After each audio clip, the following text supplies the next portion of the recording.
नमस्कार दोस्तों, मैं प्रवीण कुमार उज्जवल क्लासेस में एक बार फिर आप सभी का स्वागत करता हूं। आई होप कि आप सभी बहुत अच्छे होंगे।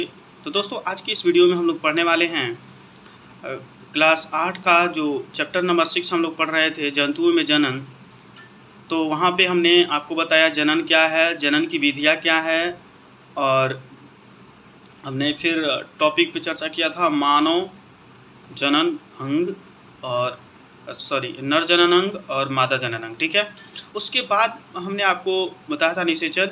अब यहाँ पे हम आपको बताने वाले हैं आंतरिक निषेचन क्या होता है। ठीक है, तो इस वीडियो में आप पूरा बने रहें, और यदि आप मेरे चैनल पे नए व्यूअर्स हैं दोस्तों, तो प्लीज़ चैनल को सब्सक्राइब कर लीजिए और वीडियो को लाइक कर लीजिए। चलिए बात करते हैं आंतरिक निषेचन की। तो यहाँ पे आप देख सकते हैं आंतरिक निषेचन क्या होता है।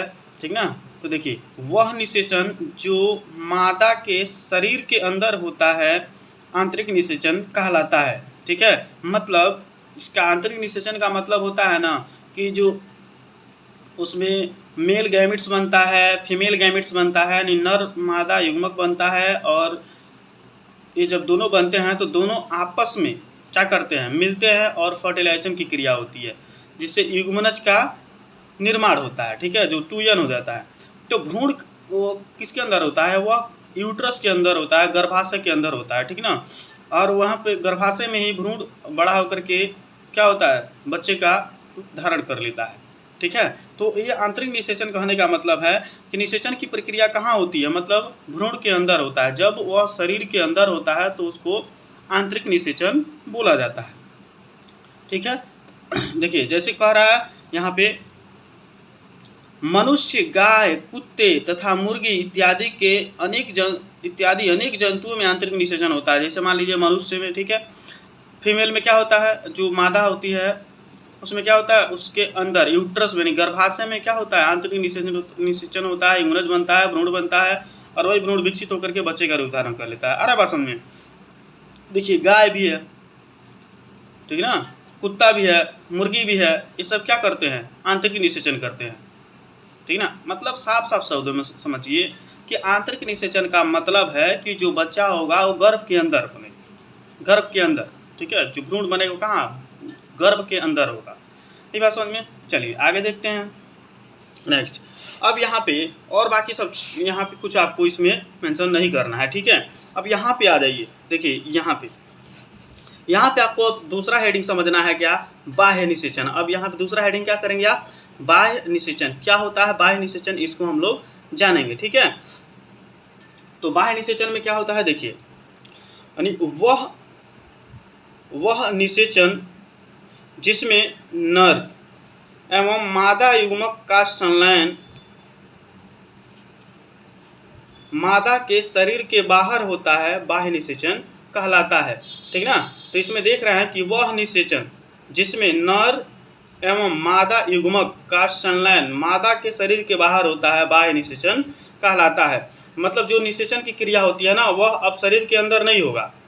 ठीक है, ये बाहर होगा। इसमें युग्मक भी बाहर होगा, और यानी जो अंड होगा वो भी बाहर होगा, और जो शुक्राणु होगा, स्पर्म होगा, वह भी बाहर होगा। ठीक ना, ये दोनों का बाहर ही क्या होगा, मिलन होगा, और उसको ही निषेचन बोला जाएगा। ठीक ना, तो जब बाहर निषेचन होता है तो उसको बाह्य निषेचन, जब अंदर निषेचन होता है तो उसको आंतरिक निषेचन बोला जाता है। तो यहाँ पे देखिए क्या होता है, यह मछली, स्टारफिश जैसे जलीय प्राणियों में होता है। ठीक ना, ये क्या होता है, जलीय प्राणियों में होता है। समझ रहे हैं कि जल में, जैसे मान लीजिए कि क्या हुआ, जल में यहाँ पे मछली अंडा दे दी, मछलियाँ बहुत से अंडे देती हैं। देखिए, जल में जो भी मतलब निषेचन की क्रिया करते हैं, जो बाह्य निषेचन क्या होता है, बाह्य निषेचन बहुत सेफ नहीं होता है। बाह्य निषेचन में मछलियाँ बहुत से अंडे देती है, लेकिन सबसे मछली नहीं बनती हैं। क्यों, क्योंकि उसमें बहुत सारे जीव होते हैं जो उन अंडों को खा जाते हैं। अरे बात समझ में। तो कुछ ही अंडा क्या होता है, फर्टिलाइज हो पाता है, कुछ ही अंडा निषेचित हो पाता है, और उससे कुछ ही मछलियों का निर्माण हो पाता है। ठीक है, जिससे कि यह बाह्य निषेचन कहा जाता है। बाह्य निषेचन में हमेशा जो प्रक्रिया होती है वह बाहर होता है। तो बाहर जो निषेचन की प्रक्रिया होती है ना बाबू, वो सेफ नहीं होता है। ठीक ना, क्योंकि उसमें बहुत से अंडों को दूसरे जीव मार के खा जाते हैं। ठीक है, तो सबसे बेहतर आंतरिक निषेचन को माना गया है, जो मनुष्यों में पाया जाता है, कुत्तों में पाया जाता है, गायों में पाया जाता है, बकरियों में पाया जाता है, बहुत सारे आप समझ सकते हैं, ठीक है, मुर्गियों में, ये सब सेफ है। लेकिन बाह्य निषेचन सेफ नहीं होता है। कोई भी पूछता है कि बताइए आंतरिक निषेचन और बाह्य निषेचन में क्या अंतर है, तो आप बताएंगे कि आंतरिक निषेचन का मतलब कि उसमें जो निषेचन की क्रिया होगी वह शरीर के अंदर होगा, यानी फीमेल के गर्भाशय में होगा, और बाह्य निषेचन में क्या होगा, वह जल में होगा, समझ रहे हैं ना, बाहर होगा। तो आंतरिक वाला जो गर्भाशय में होगा वह सेफ रहता है, उसको दूसरे जीव नहीं मार पाते हैं। लेकिन जो बाह्य निषेचन होता है उसके अंडों को दूसरे जीव भी मार के खा जाते हैं, जो कि उतना सेफ नहीं होता है, ठीक है। चलिए, तो आंतरिक निषेचन और बाह्य निषेचन तो आप समझ लिए, ठीक है। देखिए, जो भी अंडरलाइन किए हुए हैं ना, बस उसी चीज़ों को आपको लिखना है, ठीक है ना, देख लीजिए, बाकी किसी को इसमें नहीं लिखना है। आइए नेक्स्ट देखिए, यहाँ पे देखिए, यहाँ पे ये इंपॉर्टेंट चीज़ें हैं, ठीक है ना, इसको जरूर नोट करेंगे आप, क्या करेंगे, जरूर नोट करेंगे। देखिए क्या लिखा हुआ है इसमें, लिखा यद्यपि देखिए, यह जंतु सैकड़ों अंडे देते हैं, ठीक है ना, तथा लाखों शुक्राणु निमोचित करते हैं। सारे अंडों का निषेचन नहीं होता और वह नया जीव नहीं बन पाते। यही हम बताया ना कि जो जल में जितने भी बाह्य निषेचन की क्रिया होती है ना, उसमें अंडे तो बहुत देती हैं मछलियाँ, लेकिन सभी मछलियाँ से नए मछलियों का निर्माण नहीं हो पाता है। बहुत से शुक्राणु उसमें निकलते हैं, लेकिन सभी शुक्राणु अंड से निषेचन क्रिया नहीं कर पाते, क्योंकि बहुत से शुक्राणु जल के साथ बहकर कहीं और चले जाते हैं, दूसरे जीव मार के खा जाते हैं, अंडे को खा जाते हैं, ठीक ना। तो सबसे नए मछलियों का या नए जीवों का निर्माण नहीं हो पाता है। और इसका कारण यह है कि अंडे एवं शुक्राणु निरंतर जल की गति, वायु एवं वर्षा से प्रभावित होते रहते हैं, ठीक ना। इस पर क्या होता है, वायु का, जल की गति का, वर्षा तेज होता है, उससे सब सबका इस पर क्या होता है, प्रभाव पड़ता है। मतलब जल की गति तेज होगी तो बहुत से अंडे दह जाएंगे, वायु तेज चलेगा, हवा तेज बहेंगी, और वर्षा तेज होगा तो भी वो नष्ट हो जाएंगे, ठीक ना। करा तालाब में दूसरे ऐसे जंतु भी होते हैं जो इन अंडों का भोजन करते हैं। देखिए, तालाब में बहुत से ऐसे जंतु हैं जो क्या करते हैं, इन अंडों को मार के खा जाते हैं। अतः अंड कोशिकाओं एवं शुक्राणुओं की बड़ी संख्या में उत्पन्न होना आवश्यक है। इसीलिए क्या करती हैं मछलियाँ, बहुत से अंडे देती हैं, ठीक ना। जिसमें से मान लीजिए अगर 400 अंडा देती है मछली, तो उसमें से 100 मछली तो बनेंगी ना, इसलिए बहुत से अंडे देती हैं मछलियाँ, जिसकी वजह से बहुत से नष्ट होने के बावजूद भी उतनी मछलियाँ आज पर्याप्त मात्रा में पाई जाती हैं, ठीक है, ताकि उनमें से कुछ में निषेचन सुनिश्चित किया जा सके, ठीक ना। इसीलिए बहुत से अंडे और बहुत से शुक्राणु को क्या करते हैं, जन्म देते हैं, जिससे कि बहुत से मर भी जाते हैं, उसके उपरांत भी क्या होते हैं, जो बचते हैं उनसे उनका निषेचन होता है और फिर उससे नए जीव का निर्माण हो जाता है। देखिए, यही नुकसान है बाह्य निषेचन में, देख रहे हैं ना। लेकिन आंतरिक निषेचन में ऐसा कुछ था क्या, नहीं। आइए नेक्स्ट हेडिंग की बात करते हैं हम लोग, भ्रूण का परिवर्धन यानी डेवलपमेंट ऑफ एम्ब्रियो। कैसे भ्रूण का विकास होता है इसके बारे में हम लोग पढ़ेंगे, ठीक है। देखिए, भ्रूण का विकास किस प्रकार होगा, यहाँ देखिए, निषेचन के परिणाम स्वरूप युग्मनज बनता है। निषेचन किसको बोलते हैं, वह प्रक्रिया, जनन की वह प्रक्रिया जिसमें नर युग्मक तथा मादा युग्मक दोनों आपस में मिलते हैं, तो उस क्रिया को क्या बोलते हैं, निषेचन बोलते हैं। निषेचन के उपरांत क्या बनता है, युग्मनज, यही क्या बनता है, युग्मनज बनता है, ठीक ना। तो युग्मनज कोई पूछता है क्या है, तो बताइएगा, नर का युग्मक और फीमेल का युग्मक जब दोनों आपस में मिलते हैं तो क्या बनता है, युग्मनज बनता है। युग्मक और युग्मनज में अंतर होता है। युग्मक जो होता है वो यन नेचर का होता है, और युग्मनज होता है वो 2 यन का होता है। युग्मक मतलब होता है नर में एक युग्मक बनता है, फीमेल में युग्मक बनता है, लेकिन जब दोनों मिल जाते हैं ना तो क्या बनता है, युग्मनज बोलता है, ठीक है। तो किसके उपरांत बनता है, देखिए, निषेचन के परिणाम स्वरूप क्या बनता है, युग्मनज, जो विकसित होकर भ्रूण में परिवर्तित हो जाता है। देखिए, यही युग्मनज क्या होता है, आगे चल करके विकसित होकर के क्या हो जाता है, भ्रूण में परिवर्तित हो जाता है।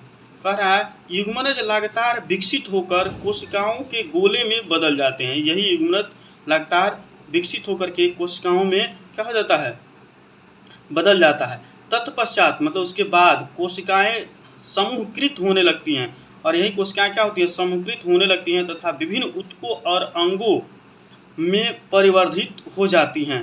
इस विकसित होती हुई संरचना को भ्रूण कहते हैं, ठीक ना। यही क्या होता है, आगे चल करके ऊतक और अंगों में परिवर्तित हो जाता है, मतलब विकसित हो जाता है, तथा विकसित होती हुई संरचना क्या कहलाता है, भ्रूण कहलाता है। भ्रूण गर्भाशय की दीवार में रोपित होकर विकसित होता रहता है। और यही देखिए जो भ्रूण होता है गर्भाशय दीवार में जा क्या होता है होकर के, देखिए इस प्रकार से ये विकसित होता रहता है। अरे बात समझ में। फिर कह रहा है भ्रूण गर्भाशय की दीवार में रोपित होकर विकसित होता रहता है। गर्भाशय में भ्रूण का निरंतर विकास होता रहता है, मतलब गर्भाशय में लगातार भ्रूण का क्या होता है, विकास होता रहता है। धीरे धीरे विभिन्न शारीरिक अंग जैसे कि हाथ, पैर, सिर, यहाँ देखिए क्या होता है, सिर, आँखें, कान इत्यादि विकसित हो जाते हैं। धीरे धीरे क्या होता है, पहले हाथ बनता है, फिर पैर बनता है, फिर सिर, फिर आँख, कान इत्यादि विकसित हो जाते हैं। भ्रूण की वह अवस्था जिसमें सभी शारीरिक भागों की पहचान हो सके गर्भ कहलाता है, ठीक ना। और यही जब गर्भ बन जाता है तो उसी का क्या होता है, लोग अल्ट्रासाउंड कराते हैं और फिर पता करते हैं कि बच्चा है या बच्ची है। इसी अवस्था में वो अल्ट्रासाउंड करने वाला देख करके बता देता है कि ये क्या है, बच्चा है कि बच्ची है, ठीक है। लेकिन ये चीज़ गलत है, कानूनन अपराध है। भ्रूण जांच करवाना क्या है, कानूनन अपराध है। जब गर्भ का विकास पूरा हो जाता है तो माँ नवजात शिशु को जन्म दे देती है, ठीक है। यही जब क्या होता है 9 मंथ कंप्लीट हो जाता है, उस दौरान क्या होती है, जो माँ होती है वो बच्चे को जन्म दे देती है। अरे बात समझ में। तो इस प्रकार से क्या होता है, भ्रूण का विकास होता है। फाइनली इस प्रकार के बच्चा उसमें गर्भ में जब कंप्लीट इसका डेवलपमेंट हो जाता है तो उस दौरान 9 माह कंप्लीट हो जाता है और उससे क्या होता है, उसका जन्म हो जाता है। आई बात समझ में। चलिए यहाँ पे कुछ चीज़ों को देखेंगे फिगर में, देख रहे हैं यहाँ पे। तो पहले क्या हुआ है यहाँ पे देखिए, यहाँ देखिए यहाँ पे क्या अंडाशय है और यहीं पे स्पर्म। जब स्पर्म और अंडाशय मतलब शुक्राणु और अंडाशय आपस में मिल रहे हैं तो निषेचन की क्रिया हो रही है, ठीक है। निषेचन के बाद यहाँ देखिए क्या बन रहा है, युग्मनज बन रहा है, ठीक ना। निषेचन में क्या होता है, अंडाणु और शुक्राणु आपस में मिलते हैं तो उस प्रक्रिया को निषेचन कहा जाता है। निषेचन के बाद क्या बनता है, भ्रूण बनता है, युग्मनज बनता है। युग्मनज के बाद से क्या होती है, धीरे धीरे कोशिकाएं विकसित होने लगती हैं। विकसित होकर के देखिए ग्रुप में आ जाती हैं। ग्रुप में आने के बाद से क्या हो जाती हैं, यही गर्भाशय में आ जाता है। गर्भाशय में अब रोपित हो जाता है। देखिए गर्भाशय में यही चीज़ उसमें बताया है कि गर्भाशय में क्या होता है, भ्रूण रोपित होकर के और धीरे धीरे क्या होता है, विकसित होने लगता है, ठीक ना। और देखिए यहाँ पे देख रहा है ना, यहाँ पे गर्भाशय भित्ति है। यही गर्भाशय क्या है, ये सब गर्भाशय की दीवारें हैं और विकसित होता हुआ भ्रूण है। देखिए यही भ्रूण है। यही भ्रूण क्या हो रहा है, देखिए गर्भाशय की भित्ति से चिपक गया है और इससे चिपक करके क्या कर रहा है, अब यहीं से इसका ग्रोथ होना स्टार्ट हो जा रहा है, ठीक है। और आगे चल कर के यही गर्भ धारण कर यही गर्भ के रूप में हो जाता है और विकसित होकर के इसमें क्या हो जाता है, शिशु जब विकसित हो जाता है तो उसके बाद उसका जन्म हो जाता है। तो ये रहा आपका देखिए भ्रूण का परिवर्धन। आप चाहें तो इतने फिगर बना सकते हैं। देखिए तीनों फिगर बना लेंगे, ABC, देख रहे हैं ना। और उसके बाद से क्या है, आपको अगर अच्छा लगे तो ये भी बना लीजिए, क्योंकि यही स्टेज है जो फाइनल स्टेज है, ठीक ना। और आपको कहाँ, यहाँ तक नोट करना है, ठीक है। हमने ऑलरेडी अंडरलाइन कर दिया है। अब आइए, अब यहाँ पे इन सारी चीज़ों को आपको पढ़ लीजिएगा। अगर आपको पढ़ना हो तो ये बहुत मायने नहीं रखता है, ये सारी चीज़ें आपको फिर हम यहाँ पे बताते हैं। जो मोस्टली जरायुज एवं अंडप्रजक जंतु, जरायुज और अंडप्रजक जंतु क्या होते हैं इसके बारे में जानिए। बहुत ज़्यादा जरूरी है जानना इसको। जरायुज क्या होता है, जिसको इंग्लिश में बाबू क्या बोलते हैं, बीबी पैरस बोलते हैं। ध्यान दीजिएगा, बीबी पैरस। जरायुज को क्या बोलते हैं, बीबी पैरस। और अंडप्रजक जंतु को ओवी पैरस बोला जाता है। याद रखेंगे, जरायुज को बीबी पैरस और अंडप्रजक को ओवी पैरस बोला जाता है। इसमें देखेंगे यहाँ पे हमने यहाँ अंडरलाइन किया हुआ है, इसको देखिए। वह जंतु जो सीधे ही शिशु को जन्म देते हैं, वह जंतु जो सीधे ही शिशु को जन्म देते हैं जरायुज जंतु कहलाते हैं, ठीक ना। मतलब आप समझ रहे हैं कि वह जंतु जो सीधे ही बच्चे को जन्म देते हैं उन्हें जरायुज कहते हैं। अब जरायुज में कौन कौन आ जाएगा, तो सीधे बच्चे को जन्म देता है भाई, मनुष्य आ जाएगा, बकरी आ जाएगी, गाय आ जाएगी, ठीक ना। ये ये सारी चीज़ें किस में आ जाएंगी। मतलब सिर्फ आप समझिए कि वो जंतु की बात की जा रही है जो सीधे क्या कर रहा है, बच्चे को जन्म दे रहा है, ठीक ना। अंडा की बात नहीं कर रहे हैं, सिर्फ जो सीधे किसको, शिशु को जन्म देता है उसे क्या कहते हैं, जरायुज, यानी बीबी पैरस किसको कहते हैं, जो सीधे बच्चे को जन्म देती है उसे क्या कहते हैं, बीबी पैरस या जरायुज जंतु कहते हैं। आई बात समझ में इतना। चलिए अब फिर हम बात करते हैं अंड प्रजक क्या है, ठीक ना। देखिए वे जंतु जो अंडे देते हैं, देखिए वे जंतु जो अंडे देते हैं अंड प्रजक कहलाते हैं। देखिए मतलब यहाँ पे सीधे बात है कि वे जंतु जो अंडे देते हैं अंड प्रजक कहलाते हैं। जैसे मान लीजिए मुर्गी हो गई, क्या करती है, अंडा देती है, समझ रहे हैं ना। चिड़ियाएँ हो गई, क्या करती हैं, अंडा देती हैं। तो ये सब क्या है, शुतुरमुर्ग हो गया, क्या देता है, अंडा देता है। ये सब क्या करते हैं, ये डायरेक्टली बच्चे को नहीं जन्म देते हैं। तो वे जंतु जो अंडे देते हैं उन्हें क्या कहा जाता है, अंड प्रजक कहा जाता है। और वह जंतु जो सीधे शिशु को जन्म देता है उसे क्या कहा जाता है, जरायुज कहा जाता है। इसको बाबू आप लोग अच्छे से याद कर लीजिएगा। देखिए जहाँ तक अंडरलाइन हमने किया है उसको क्या कर लीजिएगा, आप नोट कर लीजिएगा, ठीक है। तो आपको समझ में आ गया होगा जरायुज और अंड प्रजक क्या होता है, आई होप, ठीक है। चलिए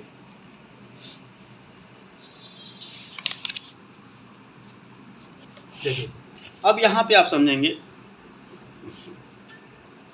कायांतरण, ठीक है ना। हेडिंग लिखेंगे क्या आप, कायांतरण, ठीक ना। तो कायांतरण क्या होता है, देखिए कायांतरण यहाँ पे कुछ विशेष परिवर्तनों के साथ टैडपोल का वयस्क में रूपांतरण कायांतरण कहलाता है, ठीक ना। यानी कुछ विशेष परिवर्तनों के साथ टैडपोल का वयस्क में रूपांतरण कायांतरण कहलाता है। अरे बात समझ में। तो ये क्या है, एक कायांतरण हो गया, ठीक है। अब यहाँ पे आप देख सकते हैं हेडिंग में, यहाँ हेडिंग में अलैंगिक जनन। तो अलैंगिक जनन तो हमने आपको बता दिया था, ठीक है, कि जनन की हेडिंग कर लीजिए यहाँ पे भी अलैंगिक जनन, ठीक है। अलैंगिक जनन में क्या लिखना है आपको, लिखना है कि जनन की वह प्रक्रिया जिसमें केवल एक जनक बच्चे को जन्म देता है या जीव को जन्म देता है, तो उसको बोला जाता है अलैंगिक जनन, ठीक है।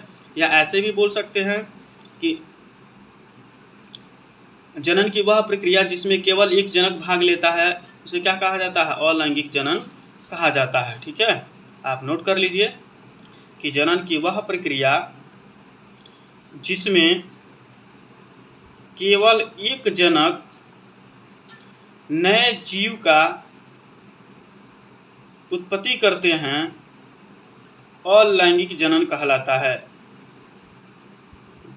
जैसे लिखिए, जैसे कि हाइड्रा, अमीबा, इत्यादि, हो गया। अब देखिए यहाँ पे आपको दिख रहा होगा, यहाँ पे आपको मुकुल, ठीक ना, क्या है, मुकुल है। देखिए इसमें आपको ये कुछ चीज़ें नोट करनी पड़ेगी। देखिए यहाँ पे कि प्रत्येक हाइड्रा में एक या एक से अधिक उभार दिखाई दे सकते हैं। यह उभार विकसित होते नए जीव हैं जिन्हें क्या कहते हैं, मुकुलन कहते हैं, ठीक ना। क्या कहते हैं, मुकुलन कहते हैं। आगे देखिए हाइड्रा में, अब फिर यहाँ से नोट कीजिएगा, हाइड्रा में भी एक एकल जनक से निकलने वाले ऊर्ध्वाधर से नए जीव का विकास होता है। इस प्रकार के जनन को, जिसमें केवल एक ही जनक नए जीव को जन्म देते हैं, अलैंगिक जनन कहते हैं। तो ये तो बता दिए। हाइड्रा में मुकुल से नया जीव विकसित होता है, इसलिए इस प्रकार के जनन को क्या कहते हैं, मुकुलन कहते हैं। जैसे देखिए हमने जैसे बताया था ना, हाइड्रा हो गया, ठीक है, ये सब हो गया। तो आपको इन सारी चीज़ों को लिखने की ज़रूरत नहीं है, बस आप समझ गए कि अलैंगिक जनन क्या है। और उसमें जैसे आपने हाइड्रा को लिख लिया, अमीबा को लिख लिया, बहुत है, ठीक है। अब देखिए यहाँ पे अमीबा की बात करते हैं। यहाँ देखिए यहाँ पे अलैंगिक जनन को, जिसमें जीव विभाजित होकर दो संतति उत्पन्न करता है, द्विखंडन कहलाता है। इसको यहाँ पे नोट कर लीजिएगा लिख लीजिएगा अमीबा में जनन हेडिंग, ठीक है। और यहाँ पे लिखिएगा अलैंगिक जनन को जिसमें जीव विभाजित होकर 2 संतति उत्पन्न करता है द्विखंडन कहलाता है, ठीक है। इसमें देखिए ये क्या है, यहाँ पे देख सकते हैं फिगर में, ये अमीबा है, ठीक ना, ये अमीबा है। यहाँ से अमीबा केंद्रक विभाजित होता है, फिर केंद्रक विभाजित होकर के और यहाँ पे देखिए 2 अलग संततियों का निर्माण कर लेता है, ठीक ना। तो अमीबा में क्या पाया जाता है, अमीबा में जो अलैंगिक जनन पाया जाता है वो किस विधि के द्वारा, द्विखंडन विधि के द्वारा, ठीक है। तो इस फिगर को आप बना लीजिएगा। तो क्वेश्चन पूछा जाता है अमीबा में किस प्रकार का जनन पाया जाता है, तो बताइएगा अमीबा में अलैंगिक जनन पाया जाता है और उसमें भी द्विखंडन पाया जाता है, ठीक ना। मतलब एक अमीबा 2 अमीबा को बनाता है, ठीक है। हो गया।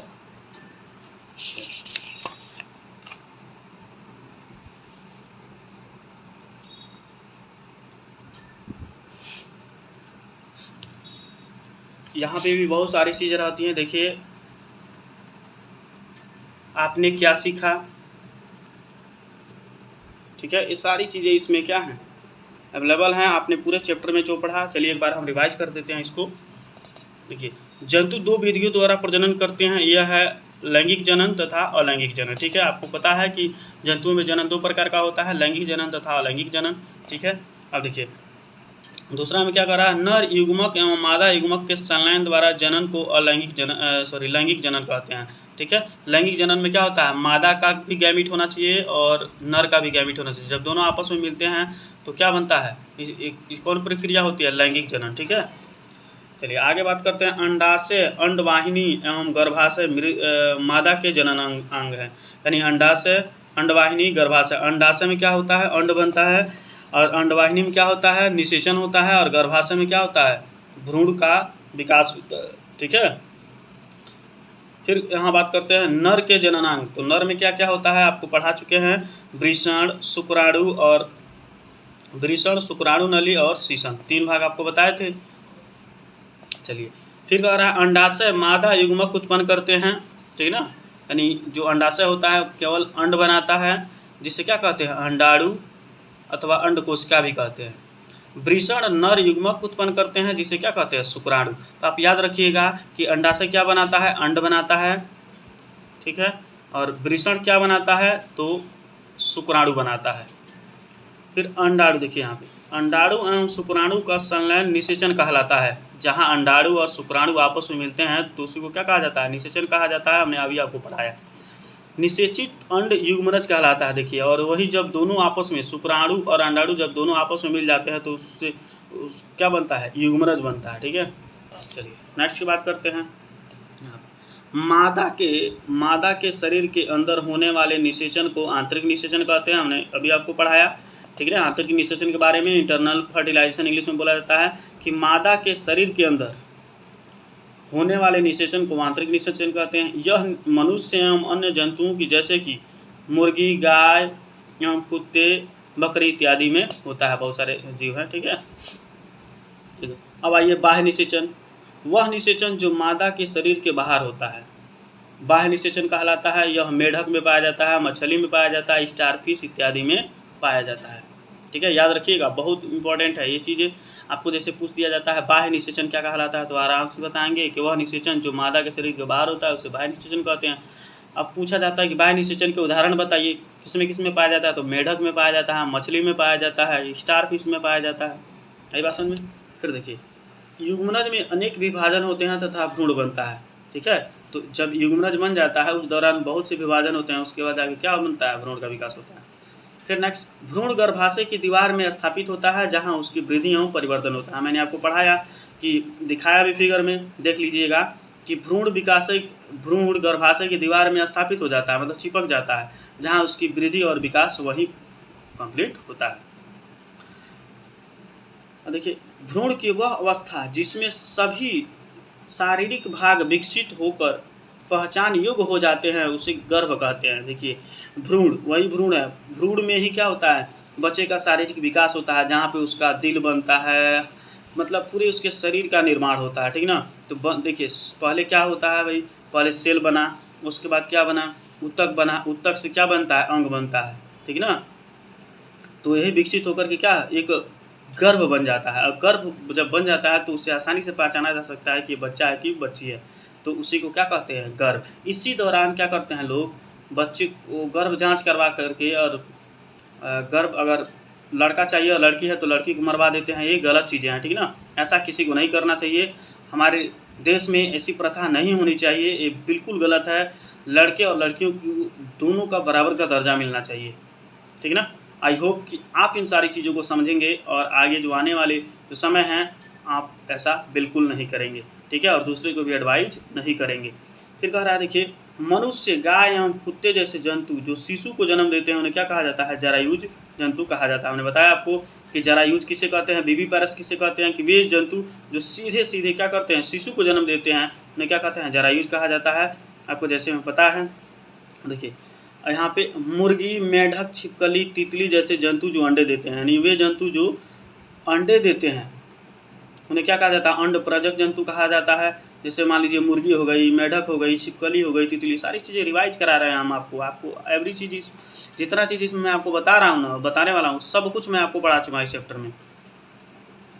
फिर कह रहा है, लार्वा का कुछ उग्र परिवर्तन द्वारा वयस्क जंतु में बदलने की प्रक्रिया क्या कहलाता है, कायांतरण कहलाता है, जो मेढकों में पाया जाता है, ठीक ना।